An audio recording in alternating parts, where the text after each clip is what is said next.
नमस्कार, आप देख रहे हैं बी स्टार न्यूज। मैं हूं आपके साथ माधुरी तिवारी। शुरुआत करेंगे पहली खबर से। खबर यूपी के भदोही की है, जहां पर सीएम योगी आदित्यनाथ ने करोड़ों रुपए की सौगात दी है। आपको बता दें कि योगी आदित्यनाथ ने साल के आखिरी दिन भदोही के लोगों को 197.21 करोड़ रुपए की परियोजनाओं की सौगात सौंपी है। आपको बता दें, योगी आदित्यनाथ ने कहा कि पिछली सरकारों में जातिवाद और क्षेत्रवाद था। योगी आदित्यनाथ ने साल के आखिरी दिन भदोही पहुंचकर कारपेट एक्सपो मार्ट समेत 197.21 करोड़ की 15 परियोजनाओं का लोकार्पण और शिलान्यास किया है। इस दौरान उन्होंने करीब आधा घंटा जनसभा को संबोधित किया, जहां विपक्षी दल उनके निशाने पर आए। मुख्यमंत्री योगी आदित्यनाथ ने बृहस्पतिवार को कहा कि कारपेट एक्सपो मार्ट के माध्यम से दुनिया भर के कालीन बाजार को भदोही लेकर आएंगे। कालीन बुनकरों के हुनर का अभिनंदन करते हुए मुख्यमंत्री ने कहा कि उद्यमियों को, हस्तशिल्पियों को भूते भदोही देश भर के कालीन निर्यात की 80% हिस्सेदारी रखता है। ये अपने आप में एक बड़ी उपलब्धि है। इससे भदोही का नाम पूरी दुनिया में गर्व से ऊंचा होगा। सीएम योगी आदित्यनाथ ने कहा कि 2014 में किसानों को सम्मान निधि क्यों नहीं मिला, आयुष्मान योजना, ओडीओपी, स्वरोजगार योजना, महिला सुरक्षा आदि के लिए कार्य क्यों नहीं हुए। फिर खुद ही उन्होंने जवाब देते हुए कहा कि क्योंकि पिछली सरकारों के एजेंडे में किसान, मजदूर, महिलाएं, युवा नहीं थे, बल्कि जातिवाद, क्षेत्रवाद, परिवारवाद के एजेंडे पर काम हो रहा था। आपको बता दें, ये खबर यूपी के भदोही से है, जहां पर योगी आदित्यनाथ ने करोड़ों रुपए की परियोजनाओं की सौगात सौंपी है। और इसलिए आज मैं विशेष रूप से आज यहाँ के उद्यमियों को, यहाँ के हस्तशिल्पियों को सम्मान देने के लिए आपके भदोही जनपद में आया हूँ, जिन्होंने प्रदेश और देश को एक नई पहचान कारपेट के क्षेत्र में भदोही के माध्यम से दी है। भाइयों बहनों, बहुत बड़ा कार्य यहाँ के हस्तशिल्पियों ने किया है अपने हुनर के माध्यम से, और वह कार्य सचमुच अभिनंदनीय कार्य है। इस अभिनंदनीय कार्य के लिए जितनी भी इसकी प्रशंसा की जाए वह कम है, और उसी के लिए मैं आज आपके बीच आया हूं आपसे कहने के लिए कि इन हस्तशिल्पियों को और उन उद्यमियों को आगे बढ़ाने के लिए सरकार हर प्रकार का सहयोग करेगी। सरकार हर प्रकार का सहयोग देने के लिए, आश्वासन देने के लिए यहां पर आपके बीच आई है। आपने देखा होगा कोरोना कालखंड के दौरान केंद्र और प्रदेश सरकार ने जिस तत्परता के साथ और जिस प्रतिबद्धता के साथ जनता जनार्दन की सेवा की, एक एक व्यक्ति की जान की कीमत को महत्व देते हुए हर एक व्यक्ति को शासन की योजनाओं के साथ जोड़ना और फिर उसके माध्यम से उन्हें प्रोत्साहित करने के लिए जो कार्यक्रम बनाए, उसी श्रृंखला में प्रधानमंत्री मोदी जी ने आत्मनिर्भर भारत की परिकल्पना की बात हम सबको दी, और उत्तर प्रदेश आत्मनिर्भर भारत में सहयोगी बन सके, इस दृष्टि एक जनपद एक उत्पाद की यह अभिनव कार्य।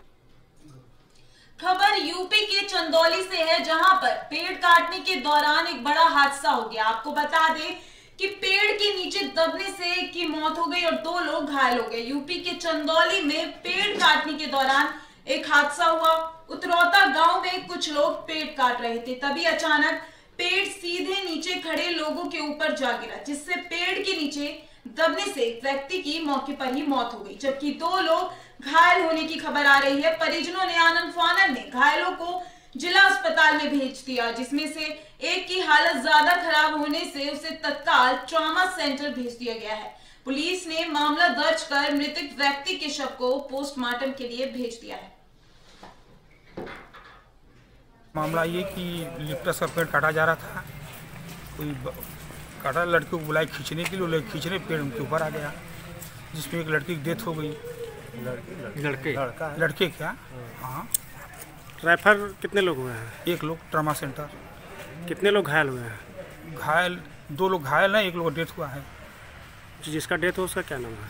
उसका नाम है कि पवन पुत्र बबलू। एक्सीडेंटल आया है उत्तराखंड से, 108 नंबर एम्बुलेंस लेके आया गया, ठीक है। तो 3 पेशेंट यहाँ पे आए हैं। इसका नाम है शिशुपाल पवन कुमार 2 हैं। एक पवन कुमार है, उनके फादर का नाम है राम आसरे, उत्तरावत से आए हैं, थाना बबरी क्षेत्र से, ठीक है। पवन कुमार दूसरे हैं जो जिनके पिता का नाम अशोक कुमार खरवार है, वो मृत अवस्था में लाया गया। पवन कुमार को राम आसरे को ट्रामा सेंटर BHU के लिए रिफ़र कर गया है, शिशुपाल को, ठीक है। और एक हैं ये पवन कुमार जो हैं, सनाथ राम आसरे, इनका इलाज चल रहा है अस्पताल में, ठीक है। इनकी स्थिति अच्छी है, मतलब खतरे से। खबर यूपी के बहराइच से आ रही है, जहां पर अज्ञात कारणों से एक घर में भीषण आग लग गई और सारा सामान जलकर राख हो गया। आपको बता दें, यूपी के बहराइच में एक बड़ा हादसा होते होते बच गया। बता दें कि मोतीपुर तहसील के हरकापुर गांव में एक घर में अचानक आग लग गई, जिससे घर में रखा सारा सामान जलकर राख हो गया। आग का कारण अभी तक पता नहीं चल पाया, लेकिन आसपास के लोगों की मदद से आग पर काबू पा लिया गया है। आग के चलते घर में रखा हजारों का सामान जलकर राख हो गया है।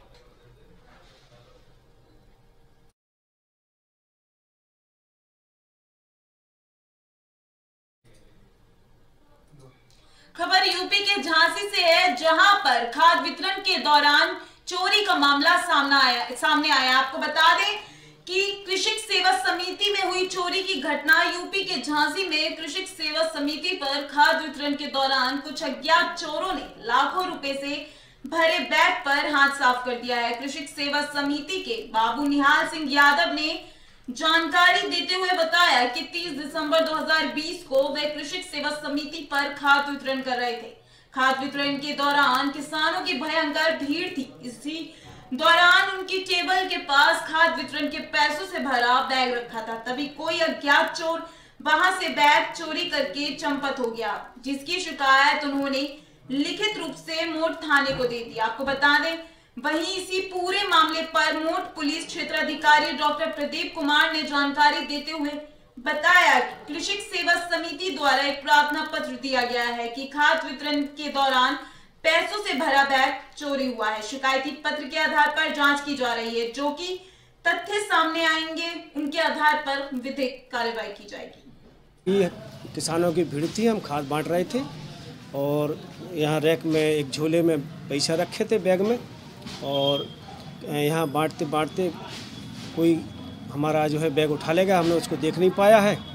जब किसान के पैसे रखने के लिए हम बैग को रख, कितने पैसे होंगे? 1 लाख के लगभग था, मतलब 1,05,000 भी हो सकते, 98-99 जो मतलब 1 लाख का रुपये लगता था। और भी कुछ सामान था? हाँ, बिक्की रस्टेड, स्टॉक रस्टेड, कैश में वो किसानों की जो चेक पे दे रहे वो चेक थी।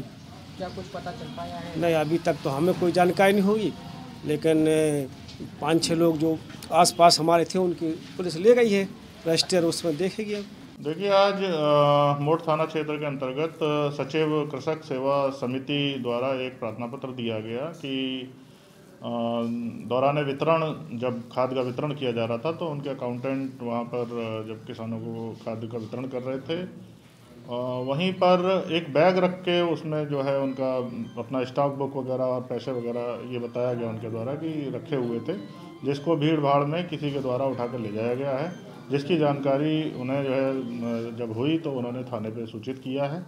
जांच की जा रही है, प्रार्थना पत्र आया है उनका, उसकी सत्यता की जानकारी की जा रही है। काफ़ी लोगों से वहाँ से पूछताछ की जाएगी, जैसा भी तथ्य आएंगे प्रकाश में उसी अनुसार कार्रवाई की जाएगी। खबर यूपी के फतेहपुर से है, जहां पर पूर्व प्रधान की हत्या की साजिश का मामला सामने आया है। आपको बता दें कि ये खबर फतेहपुर से है, जहां पर पुलिस का वारदात से पहले ही बड़ा खुलासा हुआ है। यूपी के फतेहपुर में कुछ दिनों पहले पूर्व प्रधान के घर से राइफल, बंदूक और कुछ कारतूसों पर चोरों ने हाथ साफ कर दिया था, जहां वारदात के बाद पुलिस ने पीड़ित की तहरीर के आधार पर मुकदमा दर्ज कर पड़ताल शुरू कर दी थी। वहीं पुलिस ने मामले की जल्द खुलासे के लिए 3 टीमें भी गठित की थी, जिसमें वारदात का खुलासा करते हुए एसपी ने बताया कि चोरी पूर्व प्रधान के घर पर हुई थी। पूरा परिवार कानपुर में रहता है। आरोपी ने बताया कि मौजूदा प्रधान ऋषि वर्मा से कॉलोनी की मांग करने गया था, जहां प्रधान ने उसे जलील करके भगा दिया, जिसका बदला लेने और प्रधान की हत्या के लिए उसने बंदूक और कारतूसों की चोरी की थी। पुलिस ने आरोपी को गिरफ्तार करके जेल भेज दिया है। वहीं एसपी ने बताया है कि वर्तमान प्रधान की हत्या करने के लिए बंदूक चोरी की घटना को अंजाम दिया था, जिसको पुलिस ने पहले रोक बड़ी वारदात होने से बचा लिया है।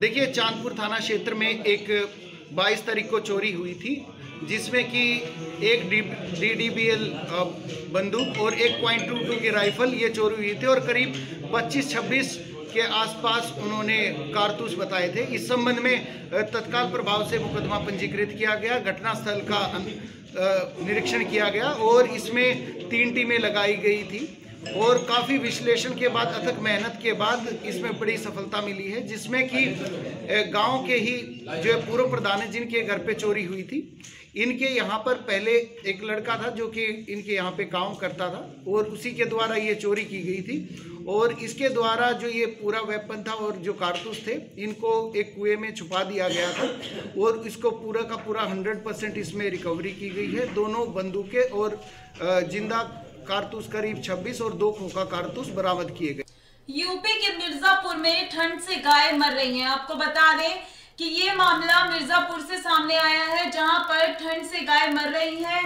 पत्रकार से मारपीट का मामला सामने आया है, जहां पर यूपी के मिर्जापुर में निजी गौशाला में ठंड से गायों की मरने की खबर सामने आई है, जहां कवर करने गए पत्रकार से लोगों ने मारपीट की, जिसका वीडियो सोशल मीडिया पर वायरल हो रहा है। वायरल वीडियो में जमीन पर गाय भी पड़ी हुई थी और पत्रकार से नोकझोंक भी हो रही थी। पुलिस ने पत्रकार की तहरीर पर मारपीट का मुकदमा दर्ज कर कार्रवाई शुरू कर दी है। वहीं जिला प्रशासन ने मारपीट को आपसी रंजिश बताते हुए गौशाला में गायों की मौत से इनकार कर दिया है। बता दें कि पुलिस ने तहरीर पर मारपीट का मुकदमा दर्ज कर जांच में जुटी।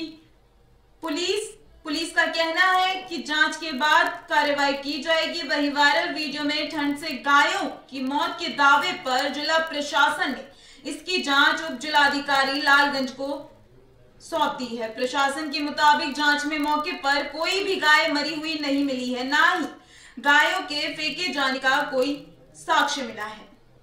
नया गांव ग्राम बरकच तहसील लालगंज में पूर्व ग्राम प्रधान काशीनाथ पटेल द्वारा एक निजी गौशाला खोली गई है, जिसकी जानकारी जिला प्रशासन को नहीं थी, लेकिन जब ये आपका न्यूज़ वायरल हुआ है तब जानकारी हुई है, जिसकी जांच CBO और SDM लालगंज को भेज करके कराई गई है। जांच में किसी भी गाय का वहाँ मरना या ठंड से मरने की कोई सूचना नहीं प्राप्त हुई है, न ही जांच में किसी तरह की साक्ष्य की पुष्टि हुई है। ये जो वीडियो है इसकी जांच अलग से कराई जाएगी।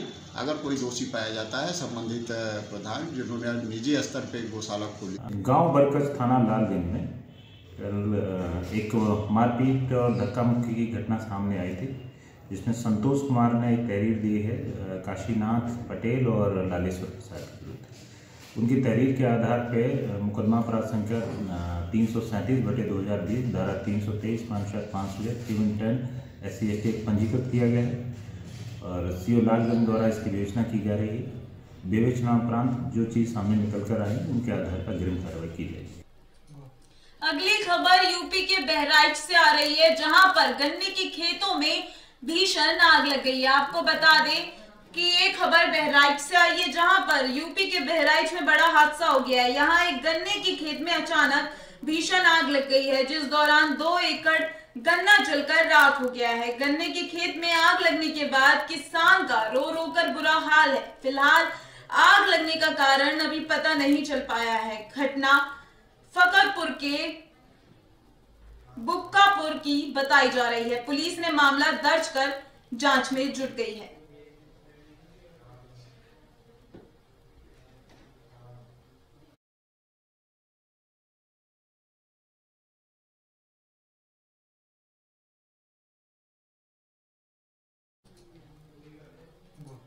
यूपी के मिर्जापुर में बेहतर काम के लिए अवार्ड दिए जाएंगे। ये योजना पीएम आवासीय योजना है। आपको बता दें 2021 के पहले दिन यानी 1 जनवरी 2021 को जिलाधिकारियों को जनता की सेवा करने और प्रधानमंत्री के महत्वाकांक्षी पीएम आवासीय योजना में बेहतर कार्य के लिए अवार्ड से नवाजा जाएगा। पीएम शहरी योजना के अंतर्गत मिर्जापुर को प्रदेश के 2 अन्य जिलों के साथ चुना गया है, जबकि राजधानी लखनऊ दूसरे और सतकबीर नगर तीसरे पायदान पर है। मिशन निदेशालय प्रधानमंत्री शहरी आवास योजना लखनऊ के दौरान जिलाधिकारी सुशील कुमार पटेल का कहना है कि पीएम आवासीय योजना का चयन नगरीय विकास है अभिकरण द्वारा किया जाता है, जिसके अध्यक्ष जिलाधिकारी ही हैं। साल के प्रथम दिन 1 जनवरी 2021 को दिन में 11 बजे गौरवान्वित महसूस करने वाला क्षण होगा। 1-2 साल पहले जो प्रधानमंत्री आवास जिनको घर नहीं है, कच्चा मकान उनके लिए भरा जाए, तो हमने भरा। जो कच्चा मकान था हमारा, तो हमने कहाँ पे फॉर्म जमा किया था आपने? नगर पालिका। अच्छा। तो इससे वाले लोग बैठे हुए तो जी हमारे यहाँ से लोग बैठे होंगे। अच्छा, क्या परेशानी पहले आपको तीनों किस्त मिल गई है? पहले तो ये तीनों किस्त मिल गई है। कैसे आई थी? 50,000 आई, 1,500 आया, 1.5 लाख जी, फिर 50,000 आखिर में आया। अच्छा, इसके लिए किसी ने पैसे वैसे तो नहीं डिमांड किया ना? आपने किसी को दिया? कोई इस तरह बात नहीं आई। अच्छा, अधिकारी आसानी सब करते थे, कोई इशू नहीं। ये आवास एवं शहरी कार्य मंत्रालय गवर्नमेंट ऑफ इंडिया के 21 दिसंबर का एक पत्र आया था, जिसके तहत ये सूचित किया गया था कि जनपद मिर्ज़ापुर के नगर निकाय में प्रधानमंत्री आवास शहरी योजना के अंतर्गत कार्य अच्छा हुआ है। इसके अतिरिक्त उत्तर प्रदेश के 2 जनपद और हैं, लखनऊ और संत कबीर नगर। इन 3 जनपद को चयन किया गया है, जिसको पुरस्कृत किए जाने के लिए संबंधित में अवगत कराया गया है। ये कार्यक्रम जो है NIC के वर्चुअल माध्यम से 1 तारीख को 11 बजे रखा गया है और इसमें उपस्थित करने के लिए आग्रह भी रखा गया है। तो ये बड़ा हर्ष का विषय है कि मिर्ज़ापुर जनपद के नगर निकाय का भी चयन हुआ है। खबर यूपी के इटावा से है, जहां पर एक व्यक्ति हीटर जलाकर गर्मी ले रहा था और इस हादसे में उसकी मौत हो गई। आपको बता दें कि हीटर से गर्मी लेते समय शॉर्ट सर्किट से आग लग गई। उत्तर प्रदेश के इटावा में विद्युत विभाग कार्यालय में हीटर से हाथ तापते समय शॉर्ट सर्किट से आग लग गई, जिस दौरान लेक अधिकारी के संवेदा चालक की जलकर दर्दनाक मौत हो गई। सूचना पर पहुंची पुलिस और फायर विभाग की टीम ने कड़ी मशक्कत के बाद आग बुझाकर शव को कब्जे में लेकर पोस्टमार्टम के लिए भेज दिया है। हादसे के दौरान बिजली विभाग की बड़ी लापरवाही देखने को मिली है। विभाग के कार्यालय में स्थित अग्निशमन यंत्र बेकार पड़े मिले और कार्यालय में स्थित कर्मचारी और अधिकारी हादसा होने के बाद संवेदा चालक को बचाने की बजाय जिंदा जलता हुआ छोड़कर भाग गए। मौके पर पहुंचे क्षेत्र अधिकारी नगर राजीव प्रताप सिंह ने बताया कि देर शाम थाना कोतवाली क्षेत्र के अंतर्गत SD फील्ड स्थित बिजली विभाग कार्यालय में फर्स्ट फ्लोर में बने एक कमरे में हीटर से आग तापते समय लेक अधिकारी के संवेदा चालक अशोक की आग लगने से जिंदा जलकर मौत हो गई है। सूचना मिलने पर पहुंची पुलिस और फायर विभाग की टीम ने आग बुझाकर शव को कब्जे में लेकर पोस्टमार्टम के लिए भेज दिया है। कार्यालय में अग्निशमन यंत्रों के खराब होने पर उन्होंने कहा कि जांच के बाद दोषी लोगों के खिलाफ कार्रवाई की जाएगी। आज शाम को सूचना मिली थी कि एक व्यक्ति के कमरे में आग लग गई है, जिसमें पुलिस मौके पर पहुंची तो पता चला कि अशोक नाम का व्यक्ति था, जो जिला लेखा अधिकारी का ड्राइवर है। इसकी आग लगने से मृत्यु हो गई है और इस मामले में जांच की जा रही है। जांच के आधार पर आगे कार्रवाई की जाएगी।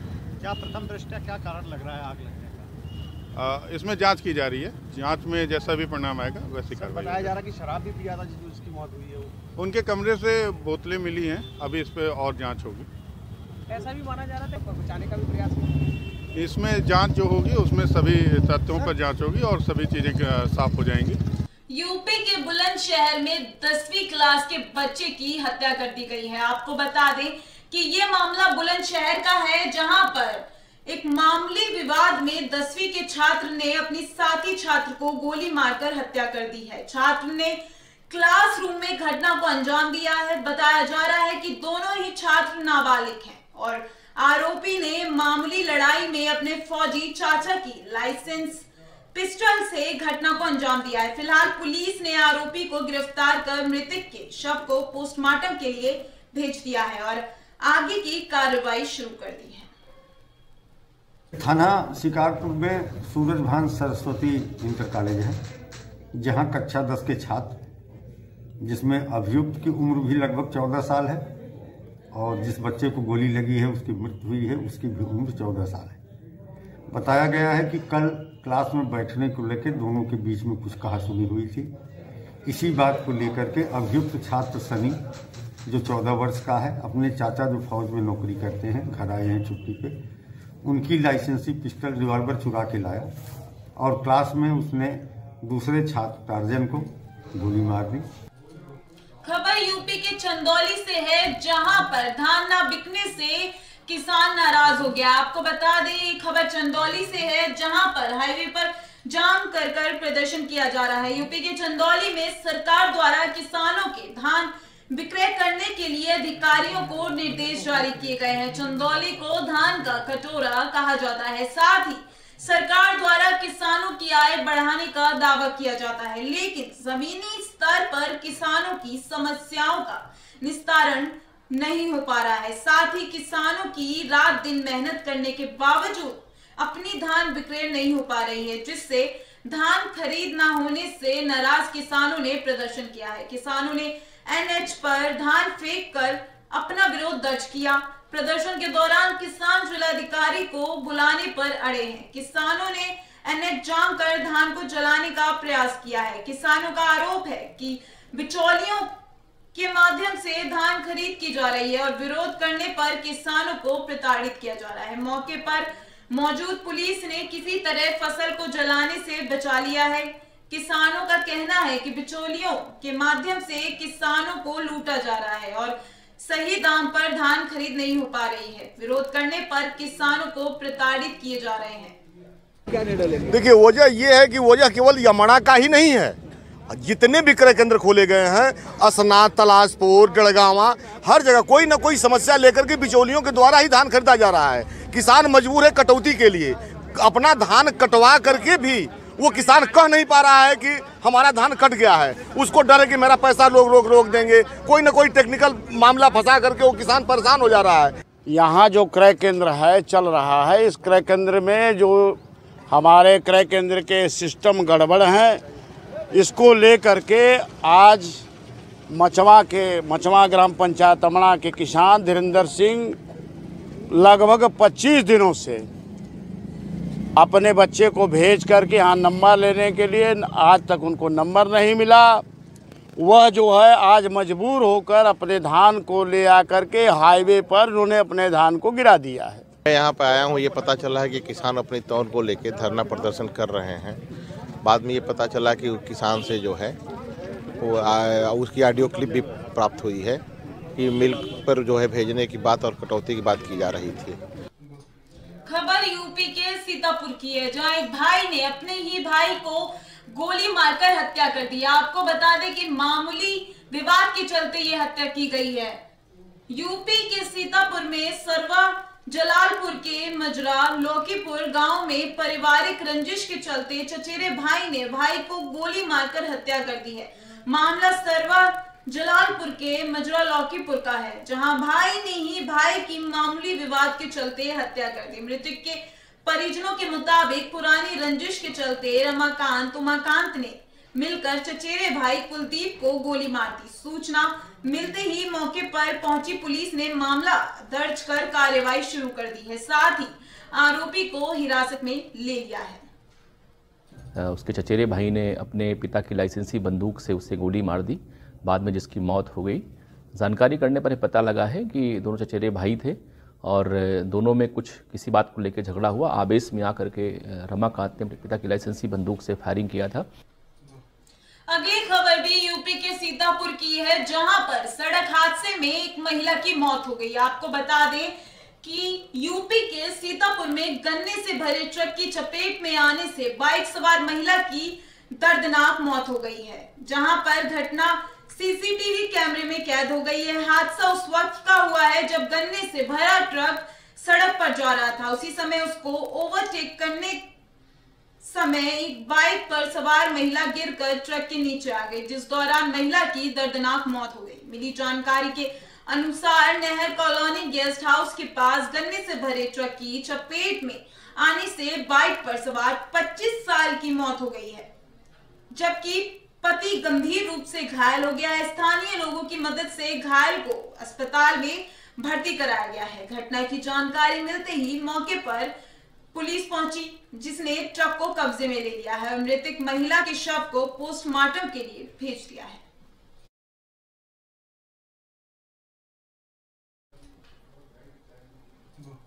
फिलहाल के लिए बस इतना ही। देखते रहिए विस्टार न्यूज। नमस्कार।